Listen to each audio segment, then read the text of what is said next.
Persaudaraan, bertetangga, ini yang harus Pak jaga kuat berapa? Karena tetangga lah yang akan tahu duluan suka duka kita. Bismillahirrahmanirrahim. Rabbil alamin. Assalatu wassalamu ala ashrafil anbiya'i wal mursalin wa ala alihi wa ashabihi ajma'in, amma ba'd. Bismillahirrahmanirrahim. Assalamualaikum warahmatullahi wabarakatuh. Alhamdulillahirabbil alamin wal aqibatu lil muttaqin wassalatu wassalamu ala asyrafil anbiya'i wal mursalin wa ala alihi wa ashabihi rasulillah ajma'in. Kita muliakan Ustaz kita, Ustaz Indra Syahman SHIMAG. Alhamdulillah Ustaz sudah dapat bersama kita pada malam hari ini. Ceramah halal bihalal yang disampaikan kepada Ustaz Indra Syahman SHIMAG kepada Ustaz kita, kami persilakan segala hormat. Assalamualaikum warahmatullahi wabarakatuh.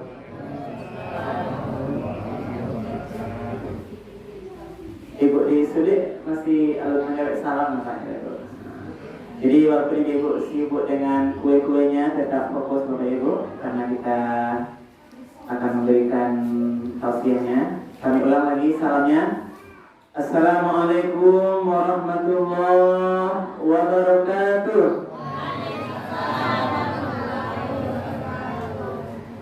Alhamdulillahirabbil alamin. Alladzi anzala sakinata fi qulubil mu'minin. Asyhadu an la ilaha illallah wahdahu la syarika lah. Wa asyhadu anna Muhammadan abduhu wa rasuluh sallallahu alaihi wasallam la nabiyya ba'da. Faqala Allah ta'ala fil Qur'anil Karim. A'udzu billahi minasy syaithanir rajim. Bismillahirrahmanirrahim. Wa'budullaha wa la tusyriku bihi syai'an wa bil walidaini ihsana wa bidhil qurba wal yatama wal masakin wal jari dhil qurba wal jari al-junubi was sahibi bil jambi wabnis sabil wa ma malakat aymanukum innallaha la yuhibbu man kana mukhtalan fakhura.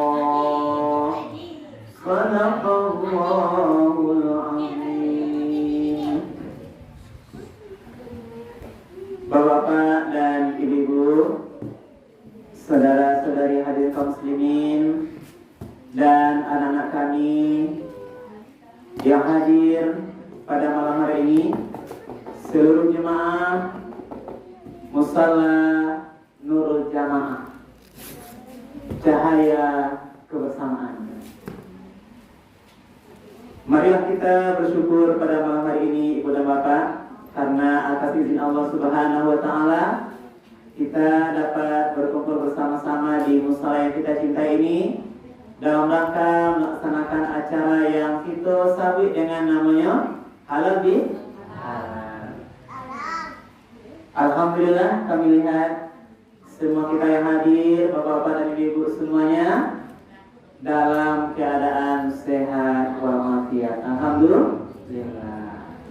Kami tidak ada sakit Bapak Ibu. Ya, alhamdulillah. Apa Pak? Oleh kaki sakit atau satu sakit kan? Alhamdulillah. Kemudian kita sampaikan salawat dan salam kepada Nabi kita Nabi Muhammad sallallahu alaihi wasallam. Allahumma shalli ala Muhammad wa ala ali Muhammad. Rasulullah telah meninggalkan Al-Quran dan Sunnahnya sebagai pedoman hidup bagi kita untuk kebahagiaan, keselamatan dari dunia sampai akhirat kelak. Karena itu bermanfaat, mari kita berpegang teguh secara istiqamah kepada Al-Quran dan Sunnahnya tersebut. Para jemaah yang dimuliakan oleh Allah, pada malam hari ini sebenarnya atas izin Allah kita dapat bertemu Ibu Bapak. Sebenarnya bukanlah saya yang memberikan tausiah malam hari ini. Yang di kotak pengurus sahabat saya, teman saya namanya Ustadz Masri. Tapi tadi jam 6 mau maghrib dapat telepon kami sama Ustadz di HDM ini, mohon bantuan bisa menggantikan beliau pada malam hari ini. Jadi walaupun pengganti pada Bapak, abang saya, mudah-mudahan tidak mengurangi arti kesungguhan atau kemeriahan acara kita pada malam hari ini. Jadi mudah-mudahan pada Ramadan kemarin kami juga tidak ada waktu, tidak ada jadwal di sini. Karena itu sebelum kami lanjut, izinkan kami sedikit memperkenalkan diri ya Bu, bagi yang belum tahu mungkin. Jadi mengulang sedikit saja biar nanti kita lebih menyambut Ibu Bapak. Ikut sialah Ustaz Konan duduk di sini hari. Jadi kenalkan Ibu Bapak, nama saya Indra Suherman. Gelar kesarjanaannya SHI MAG. Rasanya mau saya saja teman, kita enggak. Wajah senior di kuliah rasanya itu kalau nggak salah kan. Jadi tamat di IAIN Muhammadiyah Padang, S1 S2-nya di Syariah Ibu Bapak. Sekarang tugas saya ini adalah penghulu di kantor KUA Simpang Alang Nanti. Di Pak Penghulu ya. Ada yang tadi kau sudah dekor Ibu, Nawat? Yang kau menantu? Lain ada ya. Alhamdulillah. Jadi itu tugas saya hari, tinggal di Kapolapa karena istri orang Kapolapa, guru di Senenga sini, yaitu ada nggak Senenga sini? Nggak ada, kalau nggak ada saya sebutkan namanya ya. Ada? Yang mana? Iya. Siapa kira-kira? Tahu? Istri Bapak? Ibu Helsi Gusti ya, guru bahasa Indonesia. Baik, itu perkenalan Ibu Bapak. Kita akan masuk sekarang kepada acara inti kita, berbagi tausiah tentang halal bihalal. Yang pertama dulu Ibu Bapak, kita mencoba melihat kata halal bihalal. Halal bihalal ini Ibu Bapak adalah sebuah kata bahasa Arab, halal bihalal, tetapi tidak dikenal di Arab. Orang Arab tidak populer dengan istilah halal bihalal, karena memang tidak ada dalam kajian kitab sorab, kitab Arab, tidak pernah mengenal namanya halal bihalal. Halal bihalal itu adalah produk asli awal Indonesia. Kalau kita lihat berapa adalah kajian-kajian buku yang membahas kapan mulainya halal bihalal, di antara satu pendapat penelitian itu adalah ketika Presiden Soekarno dulu pada kondisi perpolitikan yang agak sedikit rumit, itu memanggil namanya Kiai Wahab, ulama pada itu. Dia ingin mencari bahan caranya menetralisir kondisi yang enggak bermasalah, perpolitikan yang sedikit perlu diselesaikan. Lalu disarankan oleh Kiai Wahab, wahai Presiden, kita adakan silaturahim, undang sadonya para tokoh-tokoh politik, tokoh-tokoh agama, orang-orang yang tertentu, undang ke istana, adakan silaturahim. Lalu apa kata Soekarno? Kalau silaturahim wahai Kiai itu biasa, lah biasa namanya silaturahim. Kalau begitu bagaimana? Kalau tidak mau dengan bahasa kata silaturahim, kita pakai namanya, istilahnya halal bihalal. Karena itulah secara pemerintahan mulai saat itu teruslah didengungkan namanya acara halal bihalal. Soekarno secara pemerintahan mengajarkan halal bihalal di semua lembaga pemerintah. Kemudian Kiai Wahab memulai halal bihalal di kalangan para santri di kalangan masyarakat bawah. Itulah sampai kini gak populer siapa halal bihalal. Lalu berapa? Apa yang hendak dapean di halal bihalal?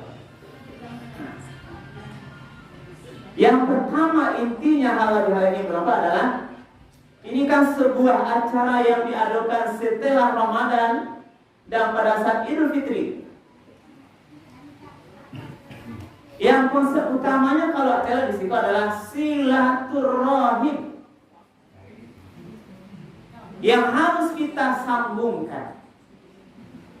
Karena mungkin awak tidak bisa cek ke rumah mencari saudara awak, tidak bisa kunjungi langsung. Lalu karena itulah disemarakkan yang namanya silaturahim. Dan silaturahim inilah yang akan saya bahas pada malam hari ini di dalam waktu yang mulia ini berapa. Nah, yang pertama dulu saya berikan sebuah dalil di dalam Sahih Bukhari nomor 5527. Rasul pernah bersabda dari Anas bin Malik. Apa kata Rasulullah? Man ahabba ayyubsata lahu fi rizqihi wa yunsa'a lahu fi atharihi falyasil rahimah. Siapa yang menginginkan, siapa yang mau dilapangkan pintu rezekinya, kemudian dipanjangkan umurnya, maka hendaklah ia menyambung apa Ibu? Silaturahim. Nah, waktu pas hadis kocik ulama. Ini hadis ini bisa diperdalam, bisa kita bahas setengah jam, bisa 1 jam, bisa lebih. Membahas satu hadis ini malam ini. Nah, pertama dari berapa? Man ahabba, siapa yang menginginkan, yang mencintai, yang mau ayyubsata lahu fi rizqihi, diluaskan pintu rezekinya. Nah, pertama kita bahas di berapa adalah apa makna rezeki. Siapa yang mau diluaskan rezekinya, maka kalau kita bahas dulu yang rezeki itu yang nama. Karena ibu dan bapak pahamilah bahwa awak ajo salah memahami nama dan rezeki nasabana itu. Ini sebagian Pak. Kita sering salah memahami yang dimaksud dengan rezeki. Yang mana ajo pahami rezeki itu? Sering ibu dan bapak kita memahami, menganggap ini sebagian. Dan rezeki itu hanyalah pitih atau uang atau materi. Kau nama anggap rezeki ini sebagian. Tapi kalau pitih maka rajo, kalau pegawai tanggal 1 menerima gaji, yang lain mendapatkan di pasar mengalir, nampak pitihnya ikulah rezeki. Maka ucapan kalau lebih pitih, alhamdulillah. Termasuk ibu kalau dia rezeki ini udah di ayah di suami, dia pai balanjo ke pasar, barang balanjo ke pasar sekali ke pasar ini bu. Tinggal ibu cukup bu, 200 ribu cukup, 50 ribu cukup. Iko yang rezeki. Anggapan kita selama adalah yang rezeki itu adalah yang berbentuk materi. Salah itu tidak salah itu. Batana padi di sawah, manyami kita, ini rezeki yang materi. Ini yang sering kita pahami. Tapi ada yang kita lupakan bahwa rezeki itu tidak hanya materi, Ibu dan Bapak. Tidak hanya bentuknya pitik, tidak hanya bentuknya ame, tidak hanya bentuknya rumah yang sudah diawak, rumah awak, berarti sadang barasaki awak. Ini anggapan kita. Ada pitik, wak bali oto, berarti awak dikejian sadang barasaki siapa? Tabali dan nyoto, tabali dan nyona. Dia lupa kadang-kadang rezeki itu juga bentuknya adalah yang berbentuk tidak materi. Apa itu ibu dan bapak? Contohnya keberkahan di dalam rumah tangga. Ibu-ibu, manakah suami yang penyabar, itu rezeki ibu. Bapak-bapak mendapatkan istri yang solehah, itu rezeki. Ibu bapak mendapatkan anak yang soleh, yang patuh juga, ini rezeki ibu dan bapak. Anak yang rajin sembahyang, anak yang menghafal Al-Quran, ini rezeki. Yang kadang kita lupa. Lah istri yang soleha, kadang-kadang suami tak lupa bersyukur. Gimana elok rajin patuh suka suami, masih dimarahi juga. Dapat istri yang soleha, suami tidak sabar, kadang terlupa. Ibu nampak inilah rezeki terbaik.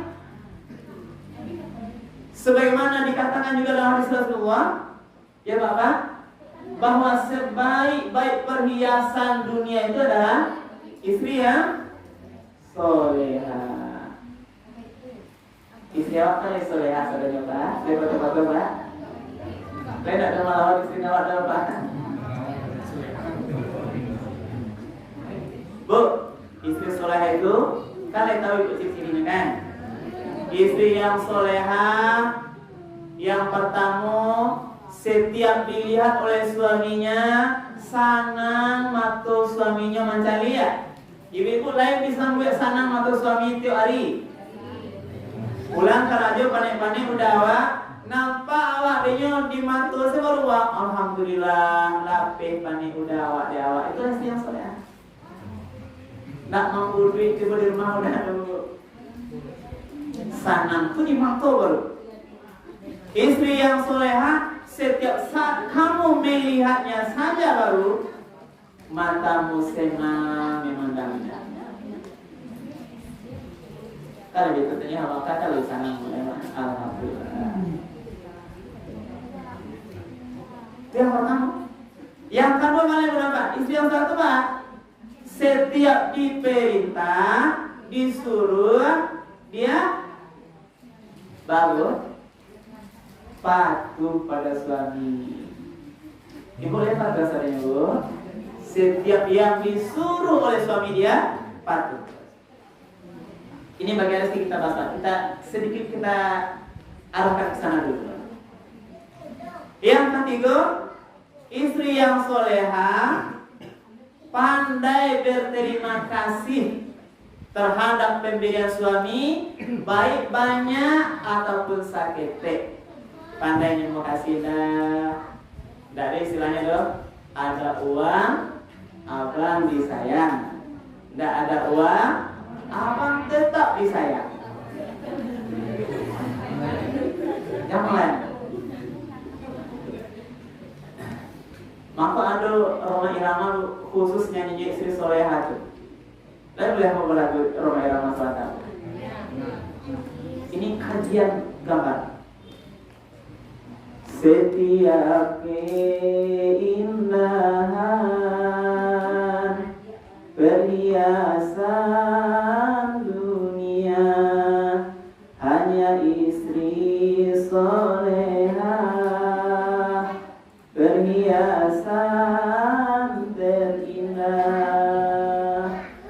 Tuh yang pertama, hanya istri yang beriman bisa dijadikan teman dalam tiap kesusahan, selalu jadi hiburan. Lah ibu bisa jadi hiburan, sejuk susah nih suami bu. Sadang payah udah bisa menghibur. Sabar dah. Jadi istri saya. Di sama lagunya, hanya istri yang soleha, yang punya cinta sejati, yang akan tetap setia dari hidup sampai mati, bahkan sampai hidup lagi. Berarti dunia sampai akhir. Jadi istri itu berharap ya tidak hanya di dunia ini, tapi juga nanti sampai ke surga. Inilah istri soleh. Maka balik tadi ke konsep rezeki. Inilah rezeki yang juga tidak boleh kita lupakan, yang didapatkan oleh suami. Termasuk ibu, kalau dapat udah yang panyaba, alhamdulillah itu rasa hati nampal yang gadang. Sabar dia. Dapat suami yang soleh, yang tetap sholatnya 5 waktu di masjid, di musala, alhamdulillah ini rezeki terbaik udah. Jadi tidak hanya uang saja rezeki itu, termasuk keberkahan. Termasuk ada anak yang soleh yang patuh, disuruhnya, nak tolong nak, iyo ma, iyo bu, jadi pak, jadi ma. Inilah rezeki yang terbaik udah. Anak yang soleh. Karena itulah bahasa hadis tadi, man ahabba ayyub sotalau fi rizkihi, siapa yang mau dilapangkan rezekinya dalam bentuk ditambah rezekinya, fisiknya, materinya, kemudian ditambah juga keberkahan rezekinya. Itu yang pertama. Yang kedua, wa yusa'alahu fi asari, sia yang amat dipanjangan umurnya. Apa ibu? Lah yang ibu dipanjangkan umurnya ibu? Khairun nas man tala umruhu wa hasuna amal. Apa makna panjang umur ini? Ada 2 pemahaman. Yang pertama, makna panjang umur memang betul-betul diberikan batas umur maksimal oleh Allah. Bisa Allah panjangkan, tentu Allah bisa gunakan. Dalam pemahaman lain, dipanjangkan dalam bentuk keberkahan umur. Walaupun lama meninggalnya, tapi masih disabiti orang siap begitu. Hebat. Ada tanya Buya Hamka. Buya Hamka lah meninggal ini, tetapi dia disebut karena dia punya ilmunya masih dibacur orang lain. Awak ini menambah dipanjangkan di keberkahan umur.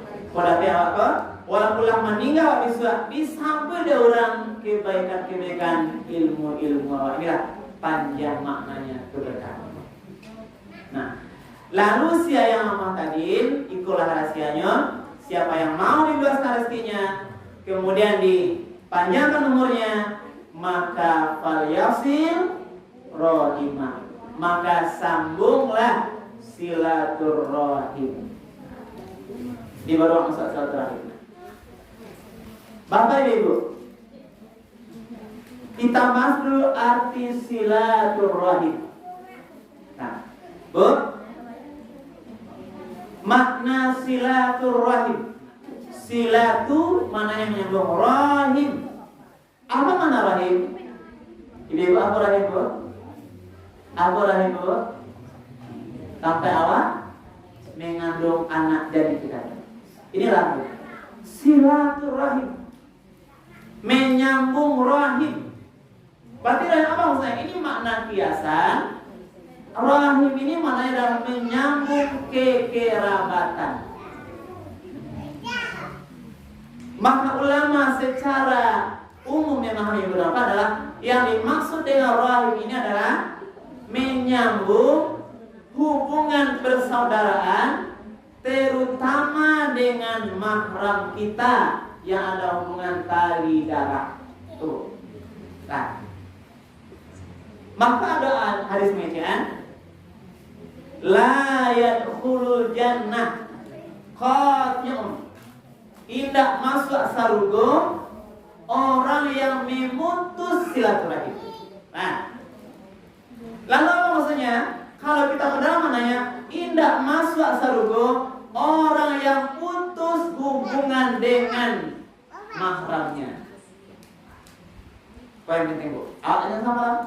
Kadang sudah rayu patangko, kita rayu Bu kepada kawan sakan tua yang tidak punya hubungan mahram darah sama sekali. Sementara kita lupa pada orang tua kita. Awak lupa kepada dosa kita mahram yang lain. Ini tidak tepat. Maka malamnya saya akan mengatakan, yang mahram mana masih mana? Nah, tidak masuk asal kodo. Banyak nasumayang awak, puasa banyak yang pun apa? Haji kita malah, infak kita banyak, tapi tidak diberikan surga oleh Allah. Kalau putus silaturahim, hubungan dengan orang yang dimaksud sini adalah dengan mahram kita. Saya akan sampaikan tingkatan mahram. Nah, itu yang harus kajar.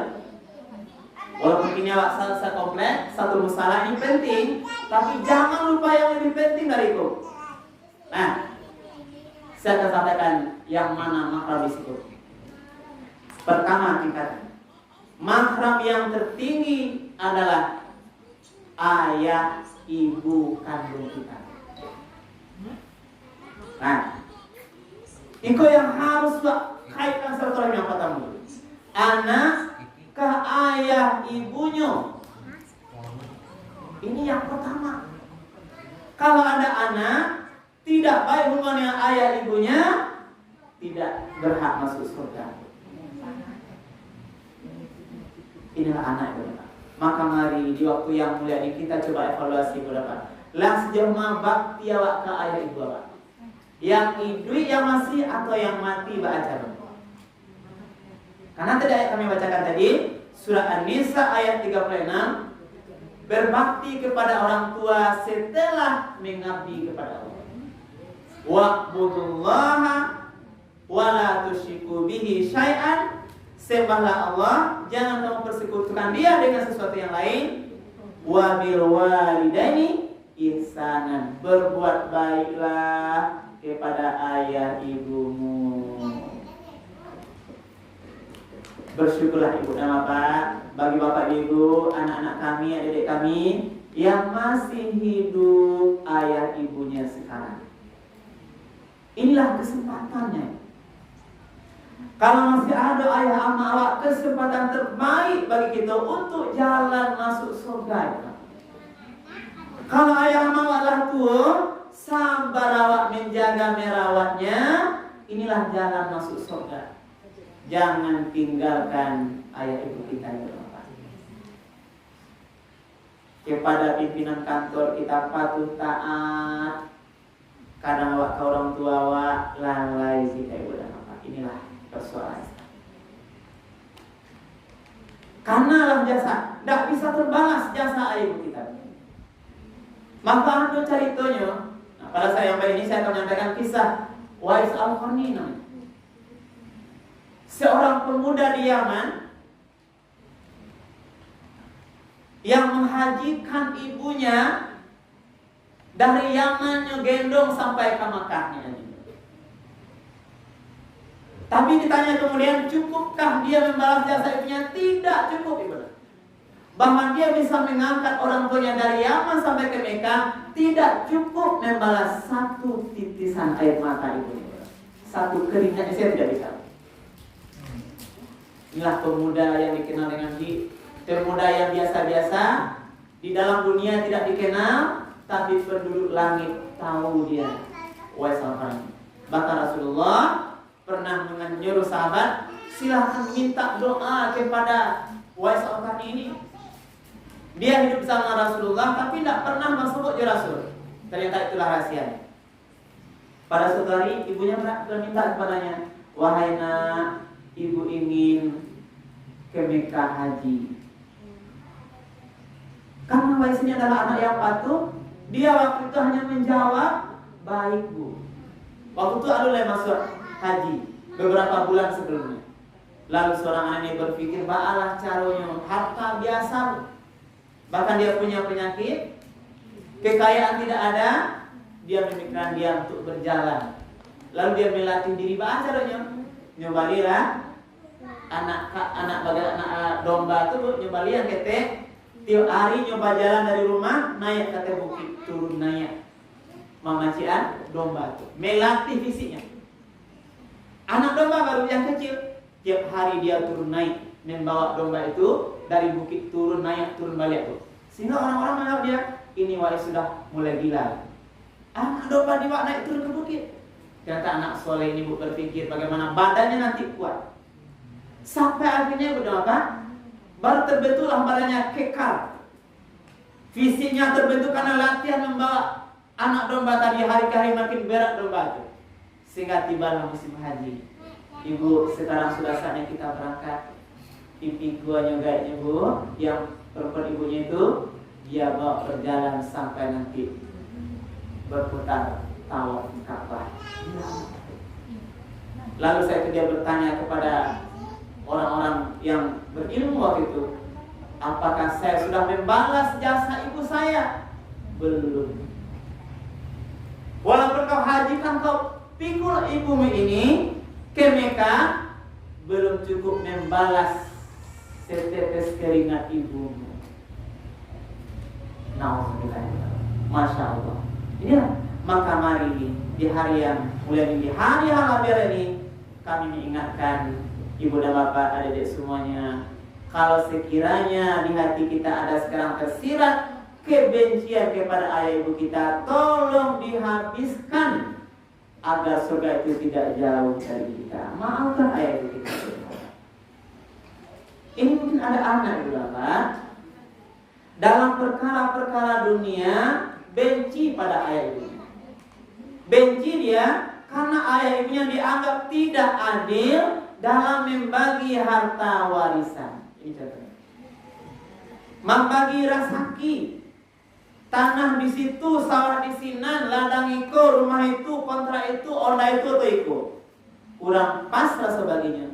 Ayah ibunya tidak disapa-sapa, tidak ditegur, bahkan ditinggalkan. Betapa besar-besarnya itu. Karena itulah di hari halal yang penting, mari kita kuatkan, sayangilah. Kalau ada ayah ibu kita yang sudah di usia sekarang, mari kita berbakti sebaik-baiknya ibu dan bapak. Kalau sakit masuk tuanya, sabar rawat. Inilah jalan ke surga ibu dan bapak. Itu yang pertama. Berarti tingkatan yang pertama adalah ayah ibu kita. Nah, lalu naik mahram yang kedua. Siapa yang wajib kita silaturahimi setelah ayah ibu kita? Adalah kakek nenek ayah dari ayah ibu kita. Itu kakek dulu. Ayah ibu sudah tuh, kakek nenek, baik orang tua dari ayah kita atau orang tua dari ibu kita, sama kedudukannya. Jadi bisa begitu Pak. Kau nenek dari ama, kau nenek dari ibu.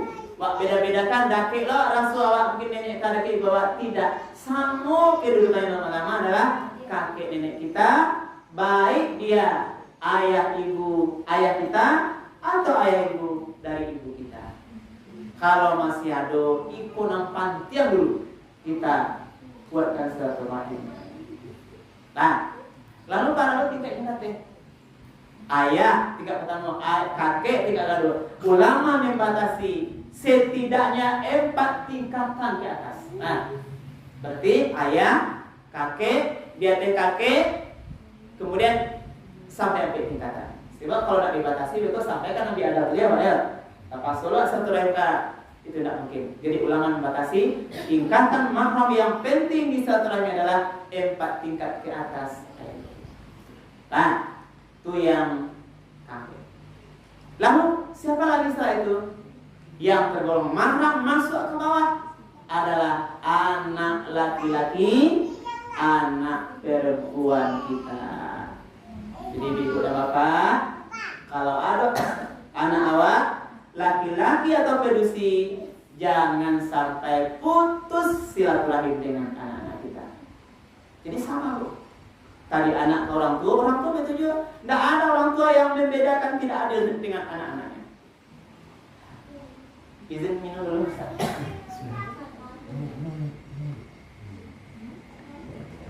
Apa maksudnya Bu Bapak?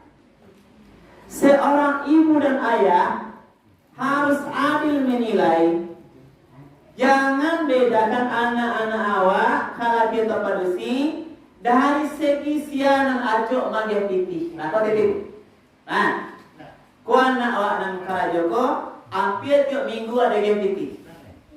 Anak itu kurang mampu, jarang dia memberi kita uang. Ibu dan Pak harus dari hati yang dalam, tidak boleh tersirat dari hati aku untuk membeda-bedakan anak kandung kita. Kita tidak tahu ibu dan bapak, ketika anak ini tidak bisa menghasil uang, mungkin di hari-hari sholatnya ibu bapaknya terus dia doakan kepada Allah. Anak yang cuma gapitiko, jangankan mendoakan kita, mungkin dia sendiri tidak sholat ibu dan bapak. Karena itulah kita tidak tahu rahasianya. Karena itu ibu dan bapak, terhadap anak-anak kita, mari kita ikat, kita sambung silaturahim dengan sebaik-baiknya. Jangan tinggalkan anak-anak kita. Lejah ya Pak Ibu. Lain. Kan tak ada yang sedang bermasalah di anak ini Pak Ibu? Tidak. Ada tak anak awak yang tak menyapu awak ayo patang tak pergi ke rumah Bu? Alhamdulillah. Berarti hebat Pak Ibu. Alhamdulillah. Tapi kalau ada ibu apa? Tidak halal surga untuknya. Ini kuncinya. Lah tu anak laki-laki dan perempuan. Lah tu tingkatan mahram yang kedua, ke atas ayah, ke bawah anak. Lalu siapa? Setelah anak kita laki-laki perempuan adalah cucu kita. Kau yang mahram. Cucu dari mana? Anak-anak cucu kita dari baik anak laki-laki atau anak perempuan sama levelnya. Nah, jadi bedakan Bu. Tidak ada istilahnya dalam proses agama dong. Lagian dake kawa anak dari cucu laki. Tidak ada Bu. Atau anak cucu manusia. Tidak. Cucu itu sama statusnya. Maka kalau ibu bapak sama manggil THR ayo sama dia saja. Baik kalau jangan bedakan ibu dan bapak. Lah kau cucu. Karena mungkin kita nanti punya cucu. Baik dari anak laki-laki, anak perempuan dalam konsep mahram. Dia sama tingkatannya dan perlu kita ikat silaturahmi. Lah, cucu, lah kemana tuh? Kate ayah ibu, tadi sampai punya kate. Kemudian anak awak laki-laki perempuan. Kemudian cucu-cucu kita. Inilah mahram. Kemudian masuk kepada garisan sang lurus. Siapa itu? Saudara laki-laki dan saudara perempuan kita, kakak adik awak, ponakan piang dulu ibu dan bapak. Saya bertanya dulu ibu dan bapak, ada nggak ibu bapak tahu orang lamba hari-hari, bulan-bulan, bertahun-tahun, tidak bersapuan kakak barakia, ada nggak Bu? Ada. Ini yang jalan-jalan. Mana bapak yang mana? Yang ikut nak dulu lah. Makna silaturahim kau ikut yang sama nih. Yang mahram kau dulu nih. Ini yang mahram yang ditanya nanti pertama jawabannya. Yang makna la yadkhul jannah qatiyah, tidak masuk surga adalah orang yang memutus silaturahim adalah orang termasuk yang mahram. Maka mari berdoa kau ado ya. Kau ado yang bermasalah, mari rendahkan hati. Wak lapangan dado awak, adi awak, uni awak, abang awak. Kok ada na salah-salah moko? Yang makna silaturahim itu menyambung itu adalah dia yang memulai. Menyambung silaturahim termasuk dia menyambung terhadap orang yang memutus silaturahim dengannya. Itulah makna menyambung. Jadi bukan balas-balasan kan? Kalau kini nyobai rayu ke rumah awak, besok belok ke rumah inyo itu sama namanya itu balas-balasan. Makna menyambung adalah melakukan dia orang yang memutus. Dia putus, kita sama dia menghasilkan yang hakikat sebenarnya. Tidak menyapu awak dia di awak dong, awak menyapunya dulu. Tidak tibonya ke rumah awak dong, awak pergi ke rumahnya. Inilah makna silaturahim. silaturahim kok ada beberapa cara, Bu. Pertama dengan cara amal, yang kedua dengan cara, apalagi zaman sekarang mungkin telepon, SMS, video call. Yang ketiga, bagaimana cara menyambung silaturahim itu adalah dengan cara harta. Kalau bisa langsung ke rumah, itu namanya dengan cara langsung dengan amal perbuatan. Kalau nggak bisa ke rumahnya, video call lah. Assalamualaikum di apa kabar ini, sehat-sehat. Nampak video callnya, terus silaturahim namanya itu. Dengan cara harta lah, payah ke rumahnya, wa agihnya titik berapa. Wa beri dia bekal. Ini bentuk-bentuk cara silaturahim dengan cara harta kita. Maka ada anggapan doa dalam konsep silaturahim, terutama dengan saudara-saudara kita yang apa? Tidak ada kata tiada maaf bagi itu tidak ada tadi, ya. Jadi mana ini berharap awak baik dengan orang-orang lain, tidak baik dengan saudara kandung kita, berarti la yakul jannah, tidaklah dia akan masuk surga. Ini hadisnya sahih. Hadis la yakul jannah qat'iyatan adalah hadis riwayat Imam Bukhari nomor 5525. Ini sahih. Inilah beberapa yang perlu kita maknai. Maka mari andai kata ada mungkin kita terlupa ibu napa menyampaikan ego salam moko adik konya mungkin talampau jahit kawa, mungkin bahasanya lebih kasar, mungkin kurang ajar pada kita, mungkin tidak menghargai kita dari kakaknya, hapus sadur. Tidak perlu dibaca lagi. Dalam konsep silaturahim, siapa yang mulai duluan, inilah yang paling mulia itu. Kalau yang menyebut ibu kok bisanya ibu dan bapak memang tidak semudah teori dah. Nah, kalau teorinya itu murah. Ibu lah tahu ibu bapak kini. Mungkin lah tahu kini bahwasanya awak akan masuk surga ya kan. Tapi mengamalkannya nanti itu akan berat. Hanya orang-orang yang hatinya bersih dan mulia lah yang akan bisa memulainya. Kalau hati masih ada, kasih roti sakit hati, dendam iri hati, tidak akan bisa kita silaturahminya. Karena itulah mari jawaban buang saudara-saudaranya sifat-sifat kedengkian kepada saudara-saudara kita. Nah, berikutnya dia ada sedikit tingkat dengan saya. Kakek ayah, abah anak, kemudian cucu, saudara kita. Yang berikutnya adalah anak dari saudara laki-laki atau perempuan kita. Siapa namanya itu Bapak Ibu? Kemenakan kita. Nah, anak adik awak itu adik manusia atau adik laki, anaknya kan anak awak juga tuh, atau kemanakan awak, ini mahram kita yang juga kita diwajibkan menyambung silaturahim dengan dia. Nah, berarti kemanakan ya Pak? Tidak boleh kita putuskan. Kemudian siapa lagi Pak? Yang terakhir, siapa mahram isi yang maksud terakhir adalah saudara, Bapak Ibu, saudara dari ayah atau ibu kita. Ini mana? Nah, adik atau uni atau abang dari baik saudara ayah awak atau saudara ibu awak, itulah mahram kita. Ini yang terakhir. Siapa nama itu Pak? Kalau saudara ayah awak, kalau laki mungkin apa atau Pak Wo. Kalau adik atau ayah awak namanya masih kok? Mungkin Amai, Ante, Bibi.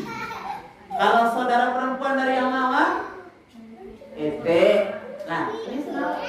Yang laki-laki mungkin ada Nambo, ada Mama. Inilah, ini bagian mahram yang wajib kita jaga itu Pak. Nah, ini. Nah, karena itulah maka dari yang mulia ini di hari halal di hari ini yang kita harapkan, mari Bapak Ibu yang dimuliakan Allah, kita selesai puasa Ramadan kemarin, ini hubungan kita dengan Allah. Kalau baik dengan Allah, selamat puasa. Tapi belum cukup, maka perlu kita bereskan hubungan sesama manusia. Yang satu, yang paling penting adalah hubungan dengan mahram kita. Lalu mana lagi yang penting? Maka inilah kita ulang oleh sebuah hadis Rasulullah. Pada suatu saat Rasul tidak atau berdoa, malaikat diaminkan oleh Rasulullah 3 buah doa. Ini bagian penutup kali kita.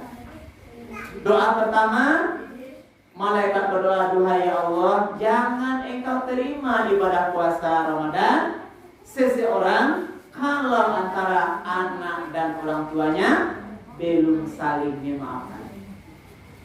Amin. Doa yang kedua, wahai ya Allah, kata malaikat, jangan pula engkau terima ibadah puasa umat Muhammad ini kalau antara suami dan istri juga tidak saling memaafkan.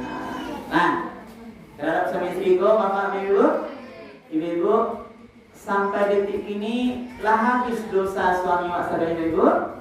Lai bermaaf sadar kesalahan suami awak. Lai ibu, lai nak ada bagi kapak lai do. Lillahi ta'ala. Alhamdulillah. Bapak banyak pak. Apa rasanya? Lai bermaaf sadar salam rumah sama gini pak. Indah pak. Allah. So bicara salah kok Pak malu karena kami juga di Gau Agung. Ini informasi. Kini awak bayar elok berumah tangga bu, tapi tidak ada jaminan sampai awak meninggal rumah tangga kita masih utuh. Perceraian itu terjadi tidak hanya masa muda, bahkan masa tua, bahkan lah pensiun, lah berhasil semua anaknya perceraian juga terjadi. Maka mari jago rumah tangga Pak. Yang salah pasti ada. Itu banyak tuh, batin ada rumah tangga pasti banyak. Tapi bagaimana kita bisa mengatur?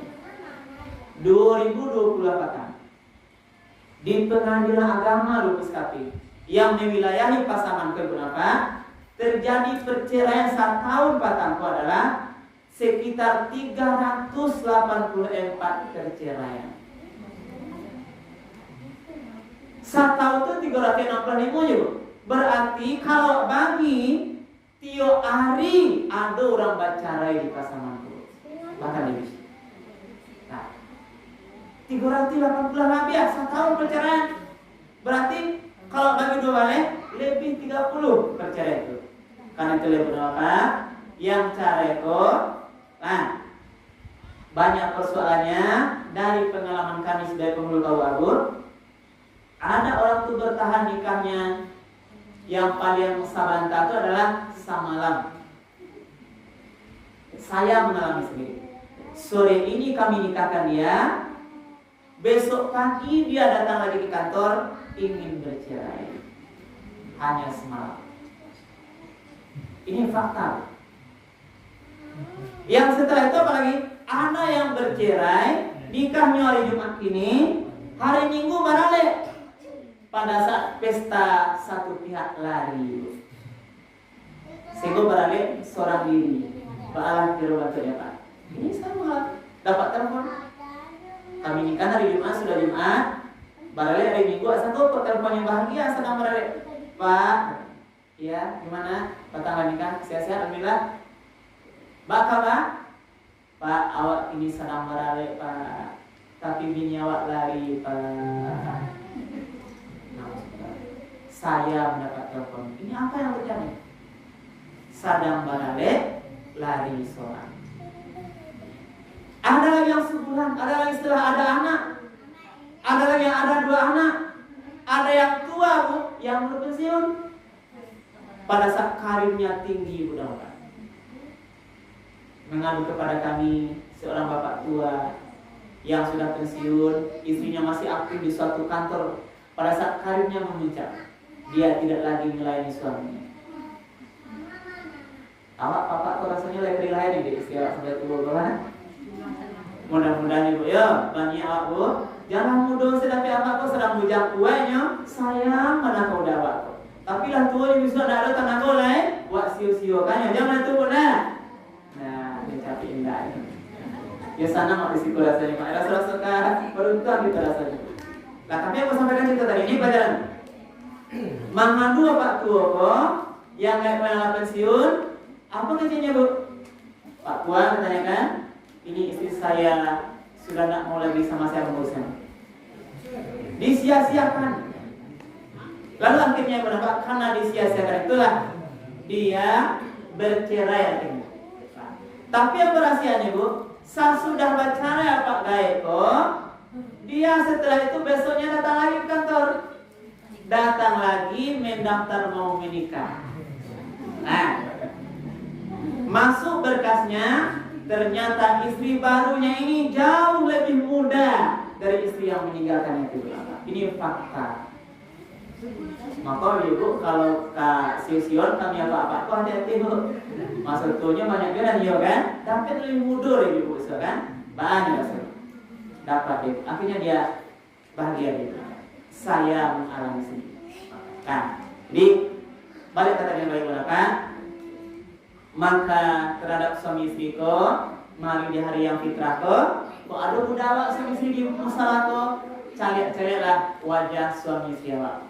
Segala kesalahannya, segala kekurangannya, segala kelemahan suami atau istri awak, tolong diridhoi, dimaafkan. Manusia pun ada yang samparono doh. Jangan pula pas awak seditengok bini awak babanya di bini orang lain. Laki awak babanya di laki orang lain. Yang punya orang lain tak punya awak tu doh. Yang ado saja awak servis digunakan. Kalau ingin awak istri awak cantik, rapi, hiasi dia dengan harta kita. Kalau ibu mau suaminya gagah, sehat badannya, urus matanya, urus tidurnya, dan sebagainya. Jadi jangan kita lihat, apalagi menempuh jalan sesat, apalagi sekarang banyak namanya hal-hal yang tidak dibenarkan oleh Allah. Yang terakhir, malaikat berdoa jangan diterima ibadah puasa itu kalau antara tetangga bertetangga. Kalau kayak gitu, antara tetangga sebelah rumah muko, belakang rumah kidal kanan, samping kidal kanan, ate bawah muko belakang. Kalau masih belum bermaafan, tidak diterima puasanya. Sia-sia kita. Maka inilah jalannya kita sekarang halal bihalal. Tujuannya juga adalah boleh antara bertetangga atau saling memaafkan. Iya Pak Ibu? Lainlah pemaafan tetangga salah sebenarnya Bu. Maafkan. Jangan itu Pak diulah kadang-kadang air melacak di rumah. Air kerana atok sampai ke halaman kawan. Parkir di rumahnya tak singgung bunganya Bu. Ya udah bungo. Atau lalu tak sipak bungo tu di bandar sekian. Bu. Itu hal kecil. Persaudaraan, bertetangga, ini yang harus Pak jaga kuat berapa? Karena tetangga lah yang akan tahu duluan suka duka kita. Ya. Kalau bacakan tetangga apa dulu tuh nih. Nah awak dah dulu. Awak benci kayaknya. Malam hari sakit anak awak. Kamu nggak tahu. Kalau bukan tetangga kita. Kalau baik pun awak murah Pak. Assalamualaikum Pak. Minta tolong Pak, kau si adik damang. Kalau tangannya elok, pasti nyampe start videonya. Dia antarkan anak kita. Tapi kalau buang nggak elok, sampai dia awak. Yakinlah. Karena itulah, andai kata ada kesalahan tetangga kita, di hari di malam yang penuh dengan kemuliaan kau, mari semuanya kita ikhlaskan hati, hilangkan kebencian, hilangkan iri hati, kita maafkan saudara-saudara kita, tetangga-tetangga kita. Karena mereka adalah orang yang tempat kita berbagi suka duka pertama kali ini. Ya, Ibu dan Bapak mungkin kaji kita malam hari ini makna halal bihalal intinya silaturahim. Kemana setelah itu sudah kita jelaskan nanti satu persatu. Mudah-mudahan di hari-hari yang kita lalui ini di sisa umur kita ini berapa? Mudah-mudahan kita diridhoi oleh Allah Subhanahu Wa Taala. Panjang mawa di dalam ketaatan kepada Allah. Mudah-mudahan ketakwaan yang telah kita raih selama Ramadan itu bertahan nanti sampai akhir hayat kita. Amin ya. Terima kasih kepada Bapak, banyak maaf. Mudah-mudahan apa yang kita sampaikan malam hari ini bermanfaat dan menjadi tambahan amal ibadah bagi kami yang menyampaikan. Kita akhiri subhanallahi wa bihamdika asyhadu an la ilaha illa anta astaghfiruka wa atubu ilaik. Billahi taufiq wal hidayah. Wassalamualaikum warahmatullahi wabarakatuh. Alhamdulillah.